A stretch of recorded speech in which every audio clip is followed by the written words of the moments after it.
And welcome back to Bay Area Sports Night. We want to bring in a good friend of the show, Zach Brook with NBC Sports Washington. And we're going to bring the conversation back to the NBA because we got the postseason coming up. I know we got tourney time in college basketball. We'll be touching on that. But, Zach, thank you so much for your time. We always appreciate it. The best team in the league right now, because I look at the Warriors yesterday and see what they can do against Denver. But do you have another squad, perhaps? Or is it the Warriors that is playing the best basketball at this moment?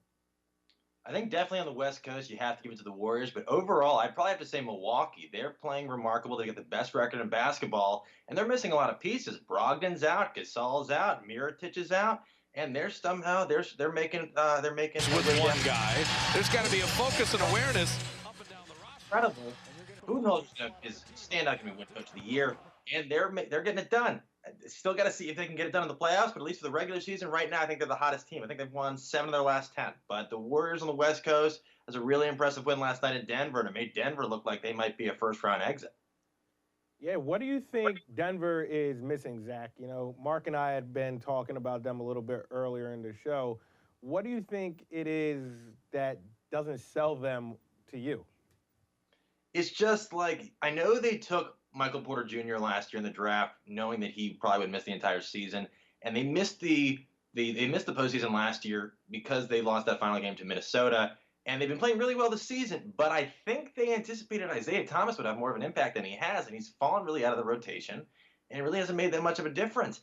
They're second in the West right now. They're playing really, really well, and for a team that just wasn't in the playoffs last year to get in this year, that's a major accomplishment. But to consider them one of the West elite, I don't know if I'm ready to say that yet. And based on some of the games I've seen them play against you guys, I don't know how far they're going to stack up in the postseason. They could go on a run. They could also get bounced in the first round, and you really just have to see to find out. Absolute pretenders. Absolute pretenders. And if the Nuggets are playing against us, I'm shutting down Jokic. I'll tell you that much, Jason. All right? How about that? Okay, yeah. Jokic in the post. I'll take it to him. So the most legitimate threat to the Warriors out west is who, Zach? You'd probably have to say Houston, because Houston's playing really, really well right now. Harden's still playing incredible, and you got a healthy Chris Paul, healthy Capella, and they're clicking. I would say the Thunder have been slipping over recent weeks. I know they got a big win, I think, last night, but I think Houston, I think they're going to be a fair test, especially since I know the Warriors, they've had a little bit of a rust patch recently. I know they've been some issues with the officiating, especially that game you guys had last week with Minnesota, which was wild. But I think once the teams start to get it together, I think it's going to be an interesting playoff series. But I'd probably put Houston as the biggest threat to you all. And how about out east? Who are the two teams that you see duking it out to make the finals? I really want to say Boston, but I'm just not seeing it. I right now, I think the teams with the most potential to go far are Boston and Philly, but I think those two couldn't make it to the Eastern Conference Finals. I think it might be Milwaukee and Toronto. But I've got a gut feeling it's going to be Boston and Philly in the Eastern Conference Finals. Wow, look at that. What a series that would be. And Boston versus Philly, rivalry, that would be wild. We need a follow-up on that. So you got Boston and Philly in the Eastern Conference Finals. So you don't trust Milwaukee or Toronto? Is that the case? Well, right now, so Milwaukee's 1, so they're going to be matching up with the 8. So the 8, I think, I'm not 100% sure, would be possibly – I think either the Magic or the Heat. And they'll probably get by them, but then they're going to match up against the 4 seed, which is most likely going to be Boston. And Philly slotted at 3, so once they advance, they're going to match up against the Raptors. And I really like Philly against Toronto. And I think Boston can expose a little bit of what Milwaukee's been really excelling at this year. And they did it last year, and I think even though Milwaukee's improved, I think Boston, if they can get everything clicking on all cylinders, especially after I think they're going to advance past Indiana. I think Indiana's going to test them. I think that series is going to go 7 games. Indiana's been playing really, really well. They played Boston last Friday. Bogdanovich is playing incredible. I think they're going to test them, and I think they're going to unlock what Boston's full potential is, and I don't think Milwaukee's going to be ready for that. So I think it's going to be Boston, Philly in the Eastern Conference Finals, and then that's a toss-up to see who's going to go to the championship. Zach, who is your NBA MVP? You got to give it to Giannis. A lot of people say Harden. Harden had a remarkable year. He's averaging 36 games. Not really passing that much, and it's still a lot of his just kind of ISO, killing the clock, and then just jacking up a 3, and it's going in, which is great. But when that stops, I don't know who's scoring for them. But Giannis has been remarkable. I think you got to give it to him. If Harden didn't win it last year, I think you'd give it to him. But basically, you see that how impressed everybody was a couple years ago with Russell Westbrook averaging a triple-double. And then he did it last year, and people were like, oh, we already saw this before. And he's doing it again, and people are like, oh, it's just common knowledge. I think that Harden winning it last year, I think that kind of moves in Giannis to grab it.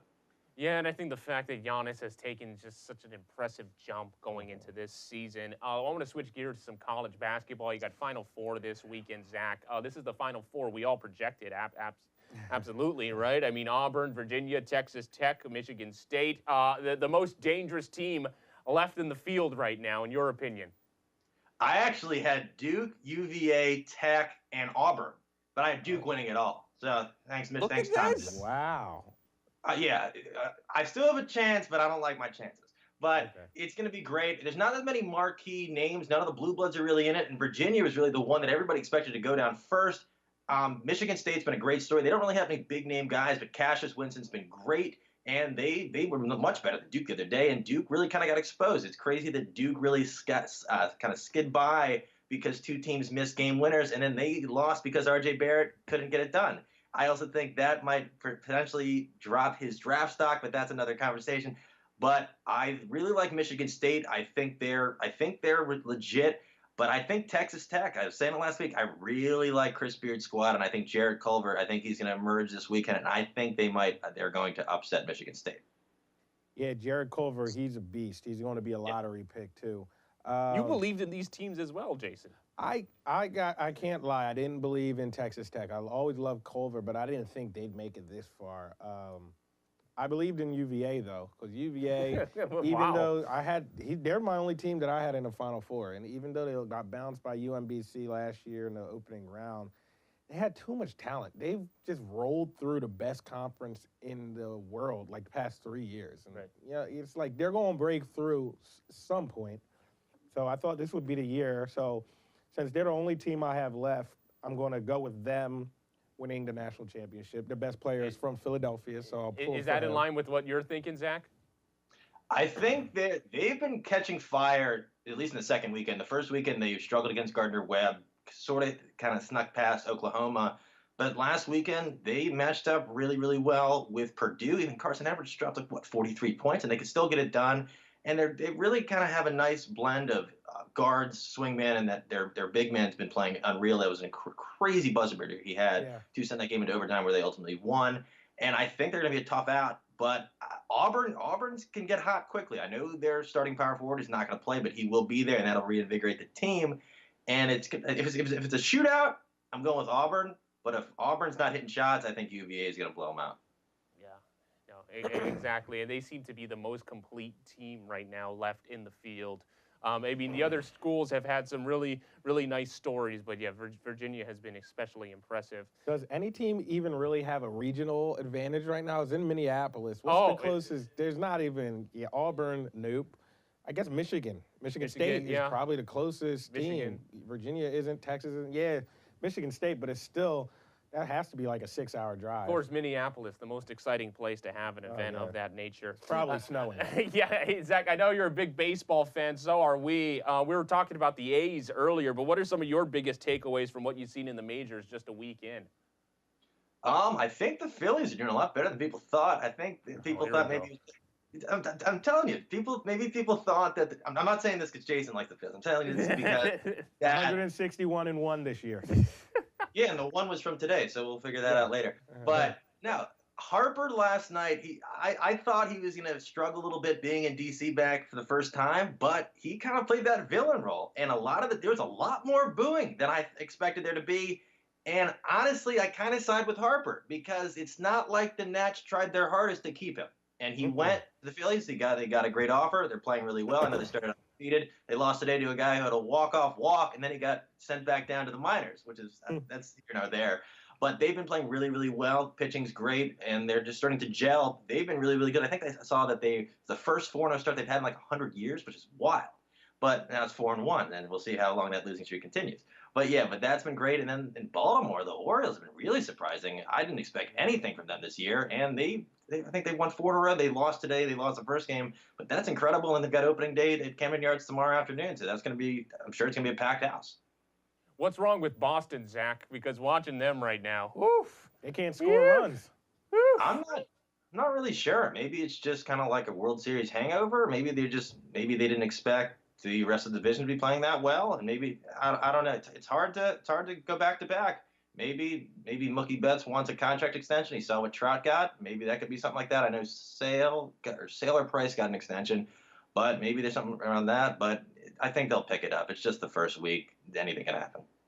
Jason, you want to continue Phillies talk right now to finish off the show with that? Zach mentioned how it's more of the Nats' fault. So I think fans need to be informed. So I'm going to put this out there now. There's a great article in the Washington Post that takes you through Bryce Harper's free agency, and it's really eye-opening. Right. So go to the Washington Post, search Bryce Harper, and anyone who reads this can't be mad at Bryce Harper after. They need to be screaming and yelling at that front office.